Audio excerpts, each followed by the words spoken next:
Hello everyone, welcome to Online Help Guide. Today in this video, I'm going to show you how to view blocked users on Telegram. So without any further ado, let's get started. First, open the Telegram app. Now click on the three horizontal lines on the top left corner. Here you can see the settings option. Click on it.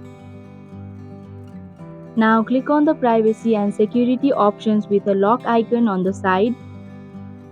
Click on the block users option, and here you can see the users that you have blocked.